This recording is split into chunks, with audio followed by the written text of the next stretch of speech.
a rhetoric I see pretty much everywhere nowadays is the idea of that it's okay to be average, which, you know, on its own probably is okay to be average because most people are average or below average. Most people live their lives in just your average middle class um, lifestyle that media likes to portray a lot. The way it is over here in India, it's get a decent job, start saving up, get an apartment that you have to pay for in loans, get a car that you have to pay for in loans, get married, have kids, and just repeat. Maybe like 50, 60, 70 years ago, 100, even like 20 years ago, this was like a very realistic way of living a very happy and above average life. In India, there's not a lot.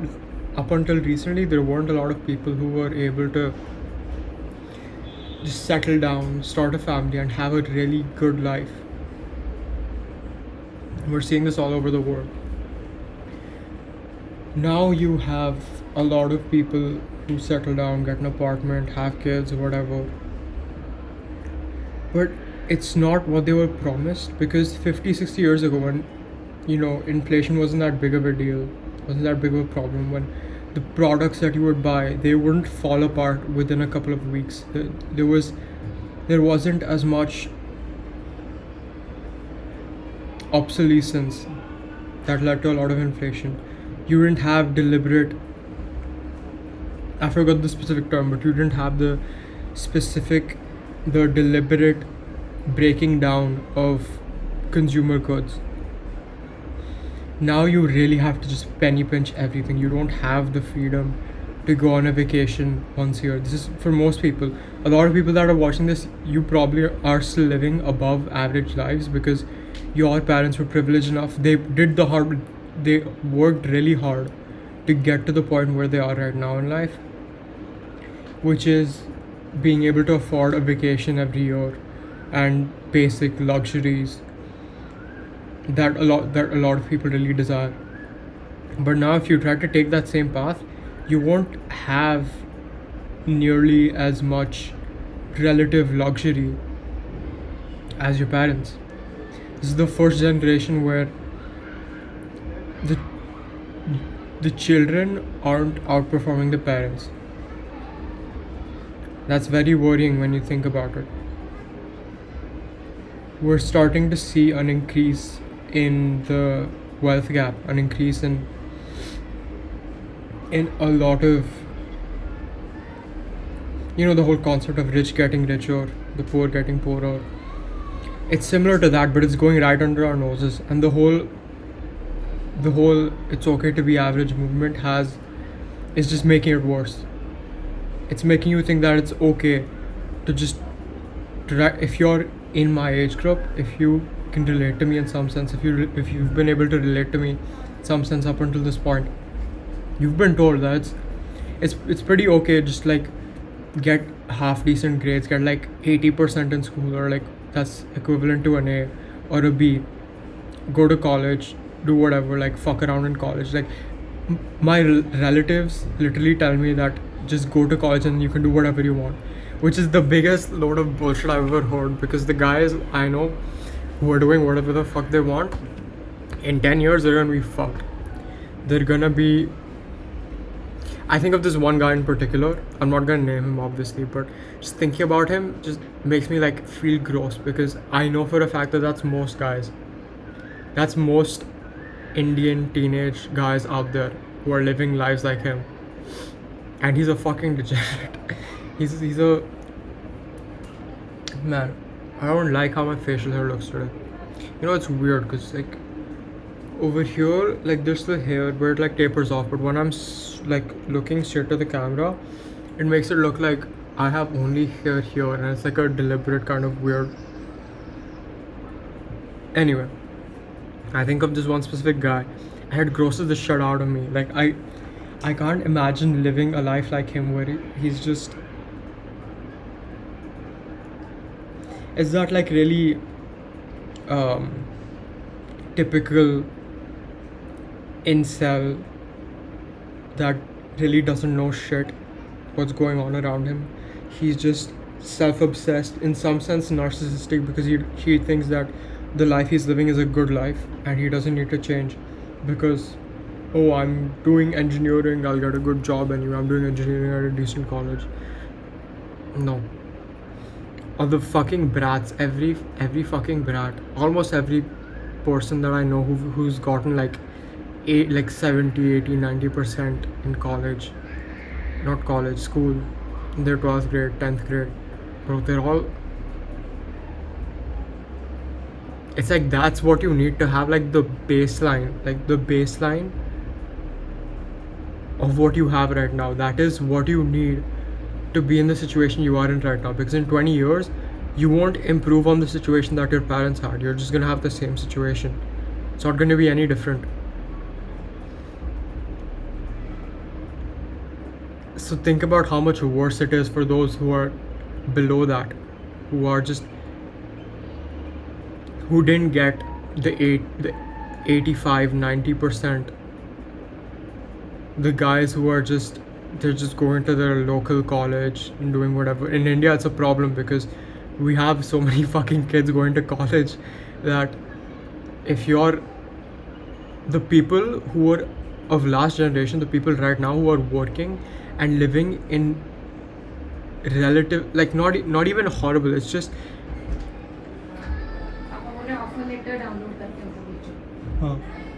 here's the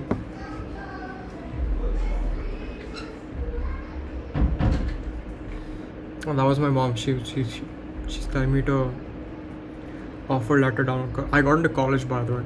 I'm definitely going to college now, which is a good thing for me.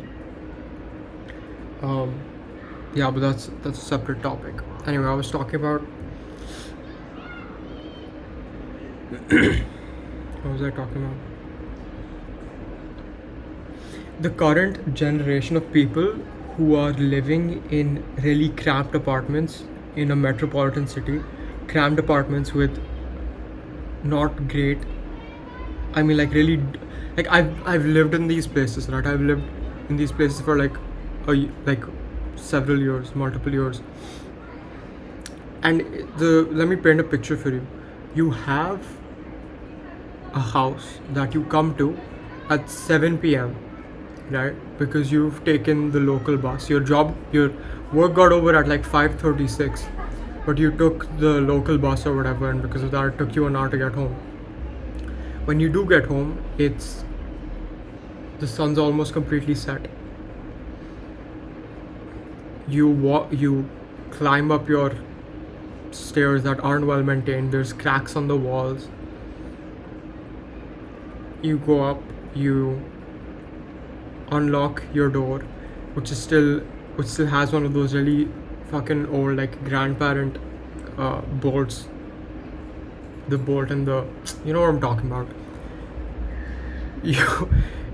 You unlock the fucking door with one of those.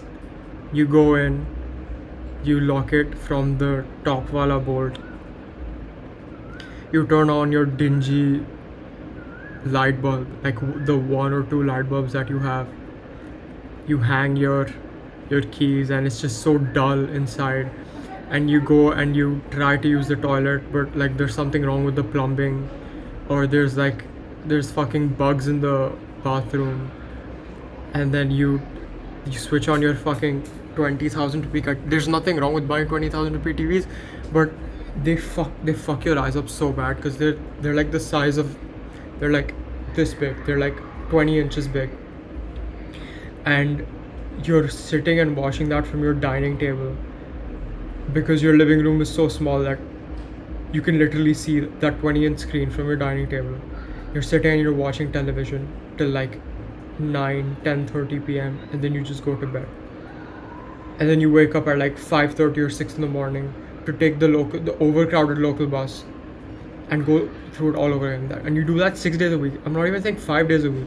In the UK, you're having like 4-day work weeks. Over here, a lot of people don't even have Saturdays off. My point is that if you're one of those people who got average grades like B's and C's aren't even average. Like a C is average, a B is above average. If you got a B and C, you're gonna end up living that life. If you got a B and C like 20 years ago, you would be like, all right. And when I say like getting B's and C's, I'm assuming that you continue like these level of grades and this level of progression for the rest of your life, for the rest of your academic life. If you perform to that level for the rest of your life right now, back then you would have gotten like a decent, like at the, like 20 years later, you'd be in a good place in life. You'd have like a half decent apartment. You'd be living in a decent community where there's like, you can send your kids to a decent school, like a decent CBSE school. Maybe even if you're in like the upper echelons, you could have sent them to a nice like international board school. And then you tell them to go to college. But when your kids get the same grades as you, they're not gonna have the same life as you. They're gonna have a worse life than you are. They're going to have to live in those dingy, cramped apartments. These are people that I see like around me, and for some reason they've just assumed, and it's not their fault that they've assumed this, because like growing up, this is what we've been told, that we're just gonna outperform our parents regardless of what happens, because India to underdeveloped country, it's fine. We're a developing nation. Everything's gonna get better on its own. But no, that's not how it works. When you have a large amount of employment, large population, high supply, low demand, things are just gonna get worse. We're maybe in rural areas we're still increasing a lot in terms of economic power, but for the average like metropolitan guy, not really, man. You're gonna live a fucking average life. You go to average college, get average grades. You need to be someone who gets like 85, 90, 95% if you want to match, and you have to perform to that level consistently throughout your life to match where your parents are right now. And you'd probably be a little bit above them if your parents, if your parents were that like 75%. And I know I'm not explaining this very well, but I hope you're getting an idea of what I'm trying to say.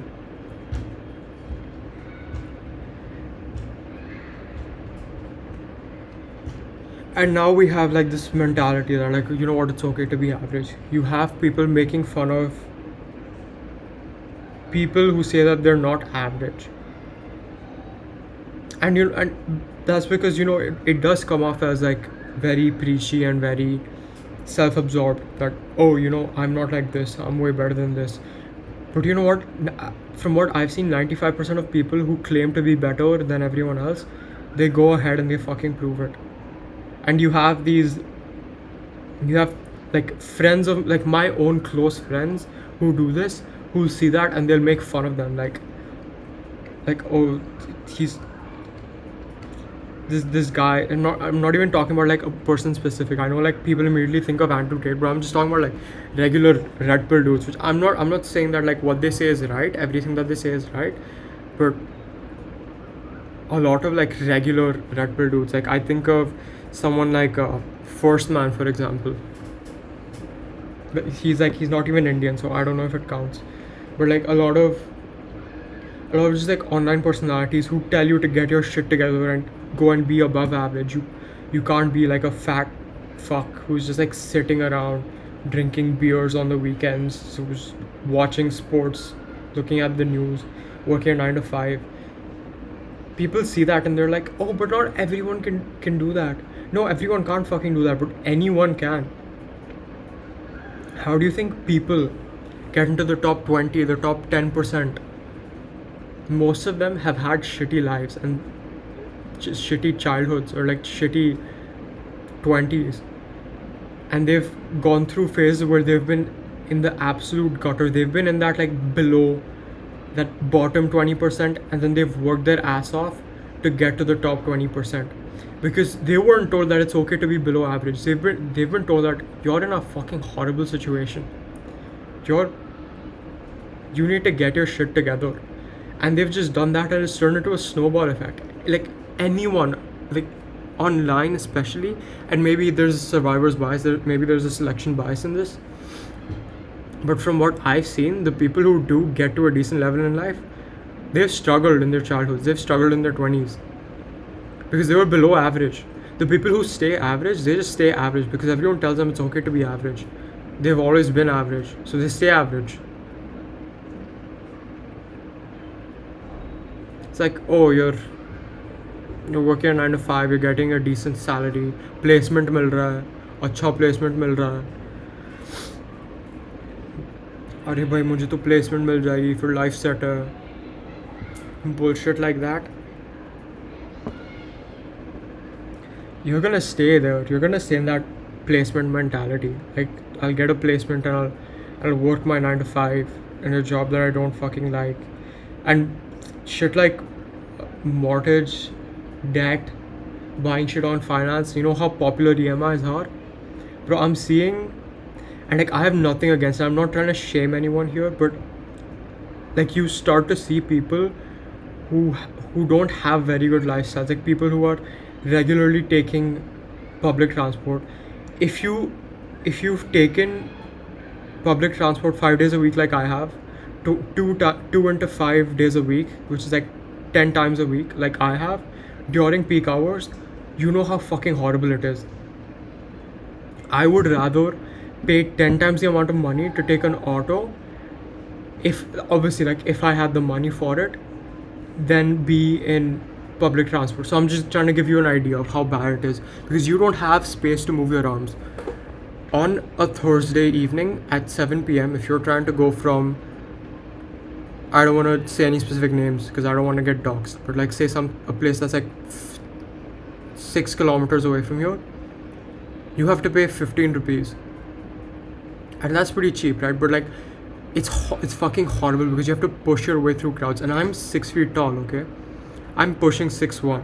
Okay, I'm not actually pushing 6'1", but like I'm 6 feet tall, and like in comparison to the people in the bus, like I'm usually the tallest guy there, the tallest, like sometimes the biggest guy there, and I have to push through people. I have to like push people and tell them to move. Imagine that for a woman who's like 5'2", like average Indian height for a woman is like 5'2", 5'1". And what I'm seeing is these 5'1" women who often, like once every couple of months, they might get like weird remarks from like weird guys. They feel constantly uncomfortable. Their anxiety is through the roof taking public transport because they don't know who like grabbed them from behind. It's horrible. You see these people buying iPhones on EMI. If you don't live in India, you don't know how fucking expensive iPhones are. iPhones here go up to like 2 times the price of what you get in the US, and in the US the median income is 4 times as high as India. So what I'm trying to say is that it's 8 times more expensive for the average person to buy an iPhone in India than in the US or in a developed country. And I'm seeing these people who are fucking struggling every single day on the bus. These average people, these are like the actual average people. I am seeing these people buying iPhones on EMI. It's fucking absurd to see. You want an iPhone because it has nice UI, you want an iPhone because it has nice font, nice emojis. Is that really worth your anxiety going through the roof every fucking day? And I'm not saying like I've seen like a couple people here and there. Like I see like one of these like people who are in an overcrowded public bus who have like expensive like phones or whatever it is, like at least like a couple times a week. And it bothers me. It really bothers me because how what makes you think that it's, the more I think about it, the worse I feel about it. Like, first of all, if you're in that type of economic situation where you have to take public transport, you don't need a fucking iPhone. You need to take, you'd be so much better off for your own lifespan if you spend that money on not on like taking auto rickshaw every day instead of the bus. Not even like both times, even just in the evening.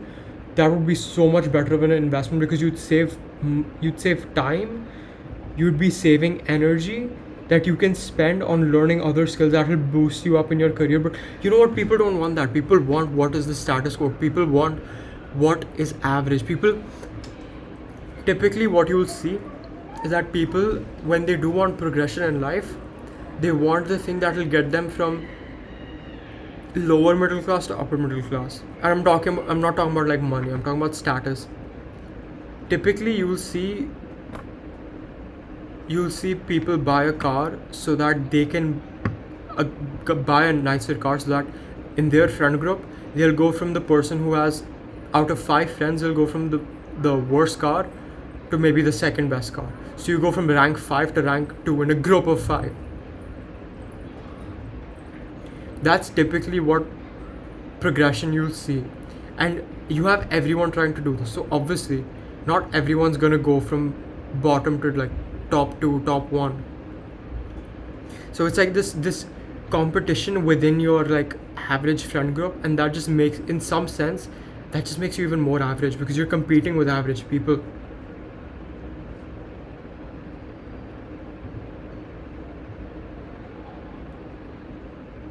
And it turns into a spiral because I don't want to like shit on anyone over the internet. I don't like it, but like I'm gonna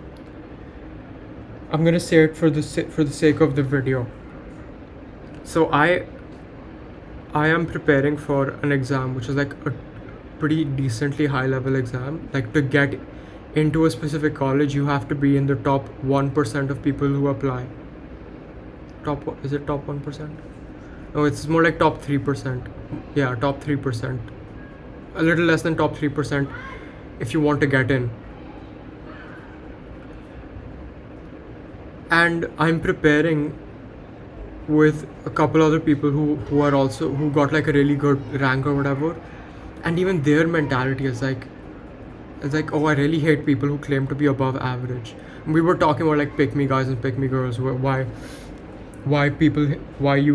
someone hates, oh, I'm better than other people, why people hate that mentality. And I fucking hate that shit so much. That whole mentality of not liking people who say that they're better. To some extent, like if someone says it on the surface level, it seems, it gives you the ick, but that's because you've been conditioned to tell everyone that like, oh no, I'm just like you, I'm just average. The truth is, if you keep telling yourself that, it sounds a bit wishy-washy, but if you really delve into Eastern psychology, even like this whole manifestation thing, which a lot of, teenage girls are into, the whole power of manifestation and everything. If you really like listen to that for a while and you see what it really means, if you keep calling yourself average, if you keep saying that like, oh, I'm just like you, I'm just average, then you'll just end up becoming average because that's your self-imposed identity.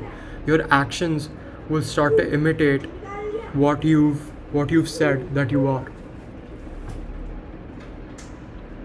So you're just gonna end up becoming like everyone else. I personally, there's a Jay-Z lyric. Would you rather be overpaid or underrated? Such a fucking good line. I think the line before that was something like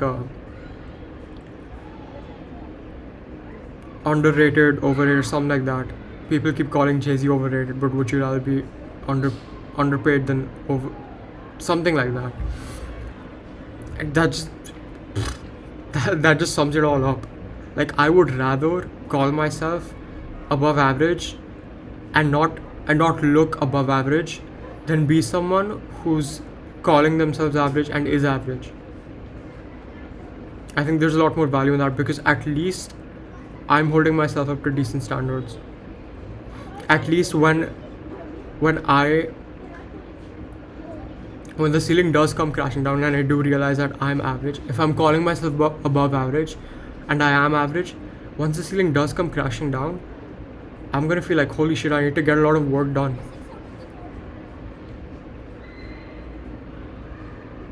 I'll have way realizing that you're average for someone who calls themselves average won't make much of a difference. But if I hold myself up to an above average standard and I found out that I'm average, I'm gonna have way more drive, way more motivation to actually like set the systems in place for me to go up in life.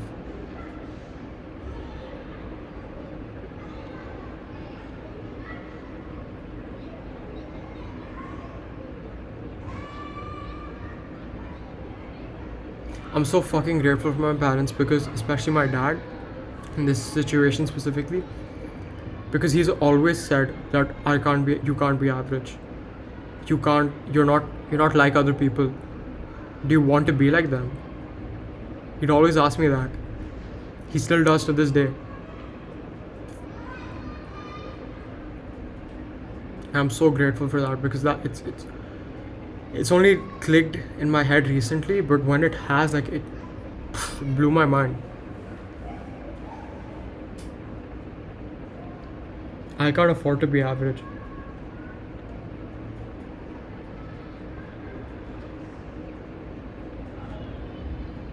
Because I've grown up with a father who knows that I'm destined for something much better than this. Someone who knows that I'm supposed to be better than everyone else. It sounds cocky as shit, but you know what? If I'm putting in harder work, if I'm putting in smarter work and harder work than someone who's just like drifting through life. I have a quote right here.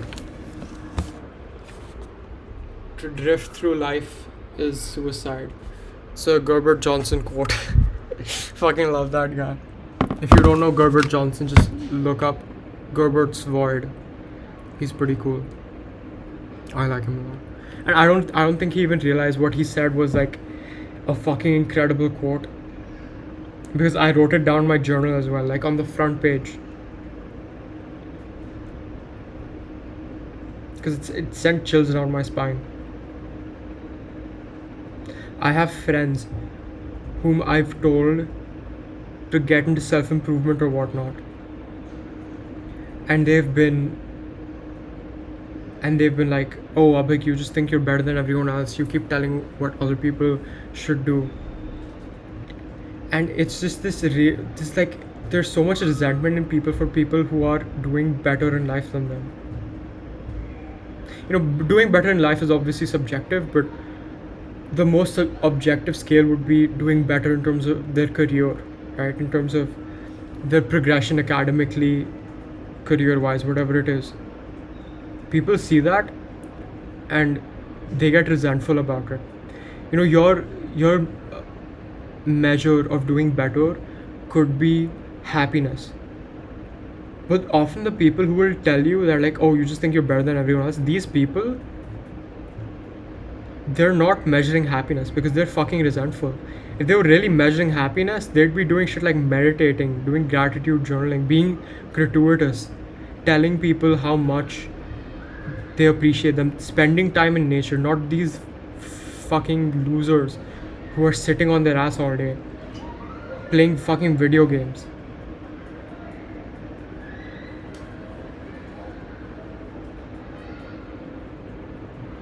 And the worst part is I try to help these people. And they tell me that they're on, and I don't, you know what, I don't even expect them to listen to me. If they completely ignore me, I don't mind that. I don't want them to come up to me and say, man, I'm so glad that you told me this, I'm so glad that you want the best for me. The last thing I want is for them to be fucking ungrateful about it. Not even ungrateful, just the opposite of grateful, just being resentful to me for trying to help them out. I've gone on a bit of a rant here, and I'm sure I come off as like really resentful, hateful person. But it's just one of those things that really bother me. And obviously we're all really young. If you're watching this, you're probably one of my friends and you're pretty young as well. So we have a lot to learn. Maybe Maybe in 5 years I'll find out that I'm completely wrong on this.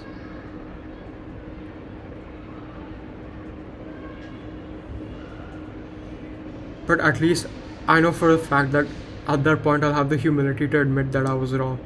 And right now, if someone comes up to me and tells me, bro, you're taking this way too far, you need to chill out and play video games, I'm not gonna tell them that oh, you think you're better than me? No, I'm just gonna say, alright, man, I've considered what you've said, but I don't find that fulfilling.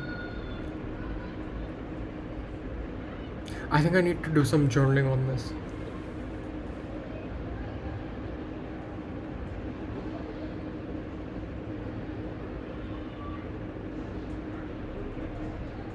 If you want to be in the top 1%, so a lot of red pill self-improvement guys like Hamza, First Man, fresh and fit kind of, but not really, because they aren't really preaching a positive message. A lot of fitness YouTubers, a lot of these guys really preach the whole thing of being above average, and that message really like hits like 5-10% of people. Everyone else, they hear it and they think be above average in terms of like your friends, your surroundings, which is still a really good thing, because you're pushing yourself to be better than people who are around you, and then you can go and like look at the people who are still above you, and then you can start competing with them.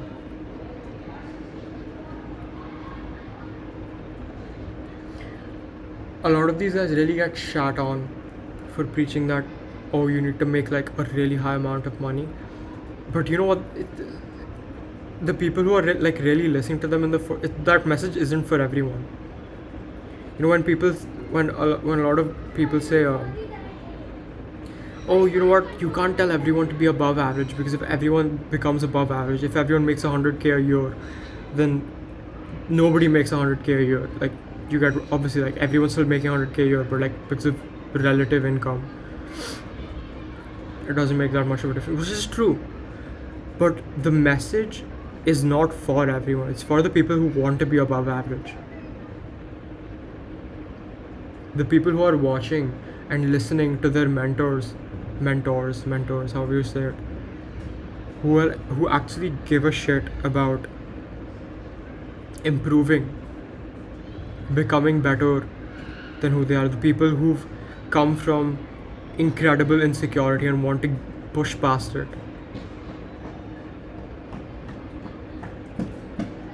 That message is for them. And it's for the people who are really trying to get into the top 1%, because you know what? You can't get into the top 20% if you're gonna do the same shit everyone does, if you do the average thing. Because doing the average thing keeps you in the average. I think I've repeated my point multiple times here, but I watched one of Mark Manson's videos recently, and he basically said that to get into the top 1, top 5, top 10% of people, you need to have 3 main characteristics. 1, have contrarian ideas. 2, be right about those contrarian ideas, because a lot of people will have contrarian ideas that society maybe either hasn't thought of or disagrees with, and they'll just be straight up wrong. This is a lot of guys. But then you have to be right about those contrarian ideas, and that comes from really observing your surroundings and going really in depth into everything and figuring out what's wrong with what's going on right now. So be right with your contrarian ideas. And the third thing is to go and execute on them. These are the 3 main things you have to do to get into the top 20%. And out of these 3 things, 2 of them involve being different from everyone else. Think about that for a moment.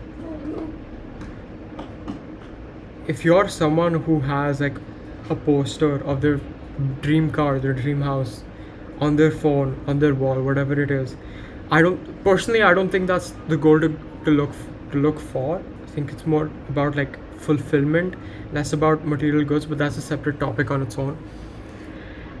If you're one of those people, then you can't do what everyone else is doing. You can't do what society has been telling you to do, which is like work your ass off in school, get good grades. Because even if you do that in school, odds are you probably won't get to that high of a level because you're still going to be working for someone else. Your salary is still going to be consistent. There's always going to be a ceiling, and oftentimes that ceiling doesn't meet your goals.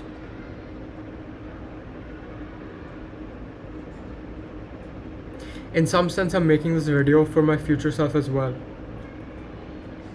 because I know I can't stay average. I can't do it because I've spent almost all of my life either being below average or above average. It's never been in the middle. And I think that's how it's gonna be for the rest of my life. I'm gonna constantly fluctuate between below average and above average, and I like it that way, honestly. Hopefully from this point onwards I stay above average for the rest of my life, but it's a separate topic. It's more of a personal thing.